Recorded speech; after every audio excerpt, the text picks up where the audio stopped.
Hi, I'm Chef Coriander, and today I'm going to be making a Tunisian Tagine. Now this differs from a Moroccan Tagine because it's actually not made in a Tagine. It's more closely related to a quiche. So I've already got the lamb going. We're going to be using lamb for this. You can use basically whatever meat you have around, as long as it's fresh. You don't want to be eating, nasty stuff. You'll get sick. And I'm just going to put this in here for a little while, and add the onion and the garlic. Oh boy.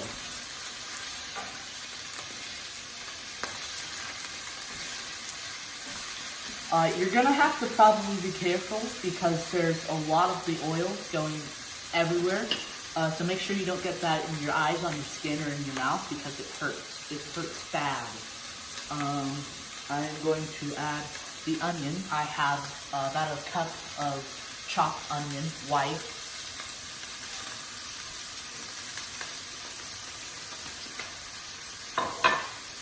I'm just going to stir this around.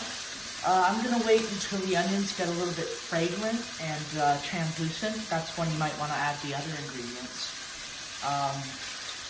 But don't forget to mention, I already have this out with a buttered or margarine, whatever you have that's closely related to butter. Don't use lard, that's kind of gross. Just put it in whatever baking pan you have. As long as it's deep enough and tall enough, it should hold it just fine. So I'm just going to wait a little while longer. It's already kind of getting translucent, honestly, you can see in there. It's getting pretty translucent. If it's golden brown, it's fine. That's perfectly regular. We still got some raw meat, so it's fine. That won't get tough. Now I'm going to add the garlic in here. I have 1 tablespoon of this.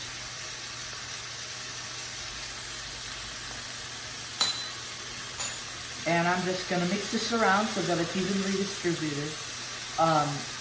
It should be evenly distributed around so that you get a little bit of that garlicky bite in there. The reason garlic makes a bite is this thing called allicin. It's a chemical that garlic produces. When you crush the garlic, it thinks it's being eaten, and it's one of its natural defenses.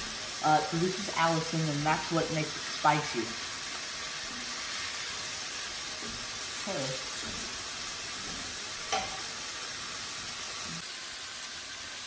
Alright, I've already got this going. I added the carrots and potatoes. My meat is nice and brown, so I'm going to add a half a tablespoon of oregano right in there, and a couple of cracks of salt and pepper. I'm going pepper first.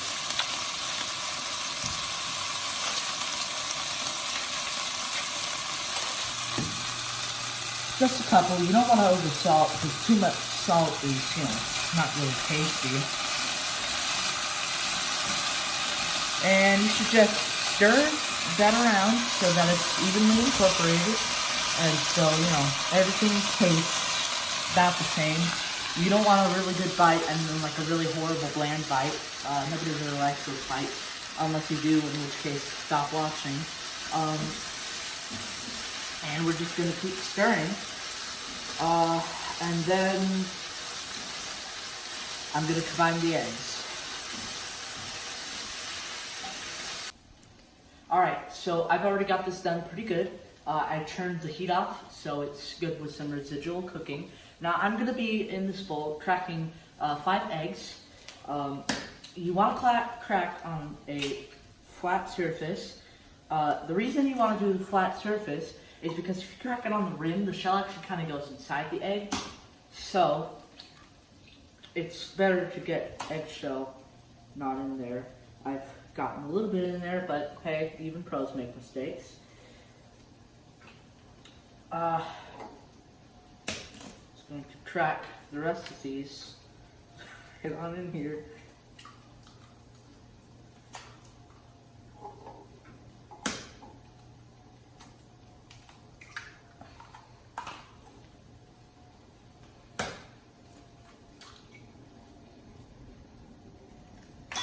Okay, now I'm going to be whisking this together with a little spice mix here going on. So I'm just going to add that in.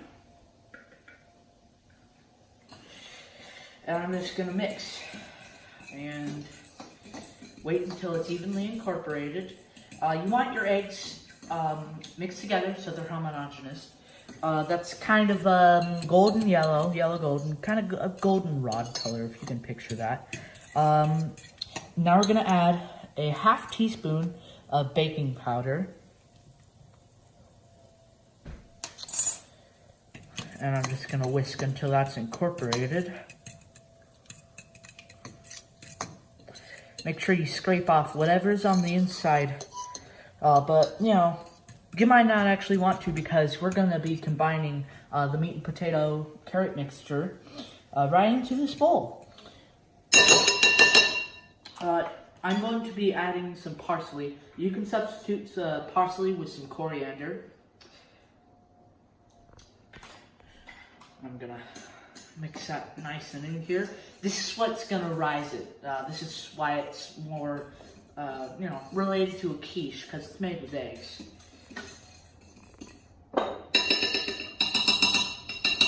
Don't eat this raw, you'll get salmonella. Alright, so I've added the meat and potato mixture into the egg mixture. And to that, I'm going to add into about a half a cup of breadcrumbs. I've toasted these in a pan with butter off camera, of course.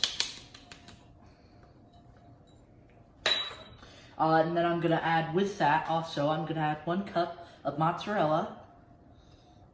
And mixing with the mozzarella, we're going to go with some shredded cheddar. And I'm just going to mix this around. So that's homogeneous.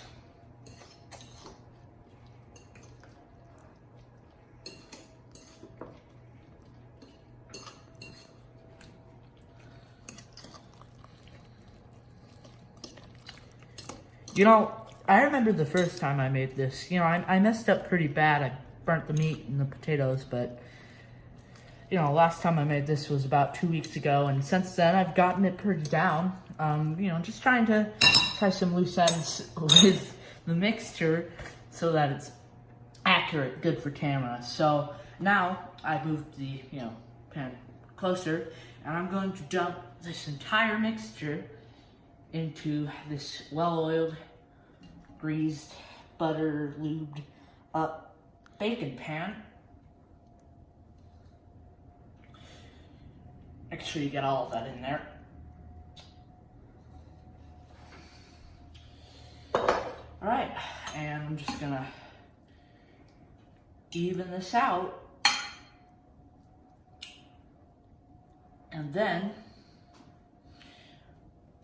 I'm going to put this in the oven, which is at preheated 380 degrees.